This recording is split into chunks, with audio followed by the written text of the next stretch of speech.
Hello guys, welcome back. In this video we are going to create functionality to make the menu icon work. So when the user click on this one, I want only the icon to show, as you can see in our finished site. So when the user click on this one, I want only this one to show, not the text, only the icon. So how are we going to do that? We are going to use JavaScript to implement that functionality. So over here, create a new folder over here, call it JS. Then over here, create a new file, call it script.js. So over here, first we need to link this one. So go to index.html. Then over here, just write script, then source. So remove this one from here. So this one will be assets/js/scripts.js. Okay. So first, let's test and see whether this one is being loaded correctly.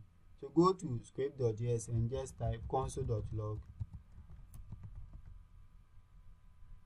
hello. Then save it. So now go to your browser, just refresh it. Click anywhere and inspect. Check your console. As you can see, hello. So our logic has worked fine. So now this is what we are going to do. When the user click on this one, we'll fire an event. So we'll do something. So click over and inspect. First, we need to get this element. So realize that this element over here, that's the SVG over here, as a class of menu_icon.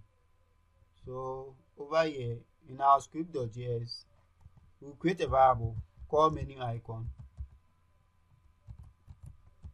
which is equal to document.querySelector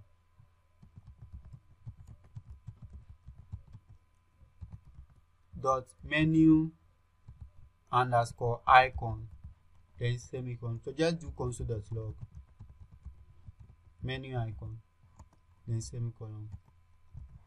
Okay. So go ahead and check your console. As you can see over here, we have been able to get what? The element. So when the user click on this element, we want to do something over here. So the event that we are going to listen for is a click event.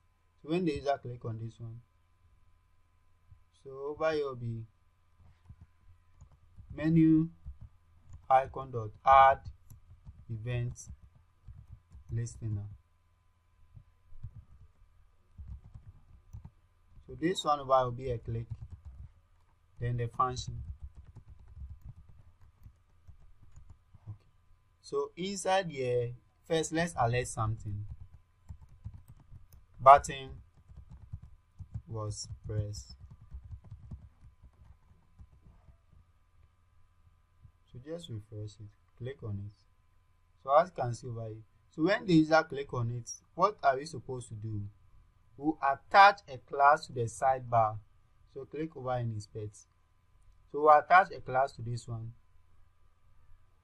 That's what we are going to do. So this one over is having a class YT, so copy it from here. So this one will be cons sidebar is equal to document.querySelector. Then this one will be dot. Then paste it here, then semicolon. So this one will be sidebar dot class list dot toggle small dash sidebar, then semicolon. Okay, so this is what we have. Correct.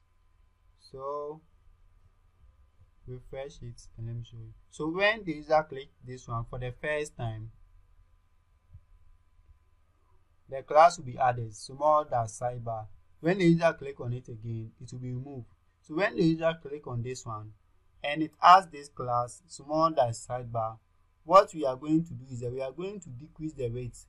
So over here, the rate of this one is what, 15%. So we are going to make it what, 3%. So over here will be rate to be 3%. And as you can see over here, there is something over here. There is a test, but if you look at our finisher, there is no test. The reason is being that click over and inspect. The A tag, that's the A tag, this one. We made it flex wrap to be wrap instead of no wrap. So instead of wrap, this one be no wrap. So as you can see, so go to star.css. So over here will be no wrap. That's this one. Make it no wrap.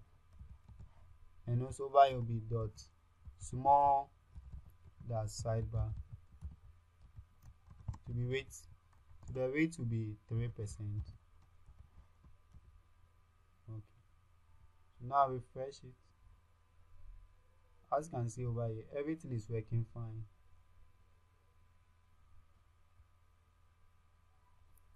Okay, so now we need to apply transition to this one. So this one will transition or then 0.3 seconds. So now go to your browser, just refresh it, click on it. So as you can see over here, there is some transition. Okay, correct. So now the next video we are going to work on this one.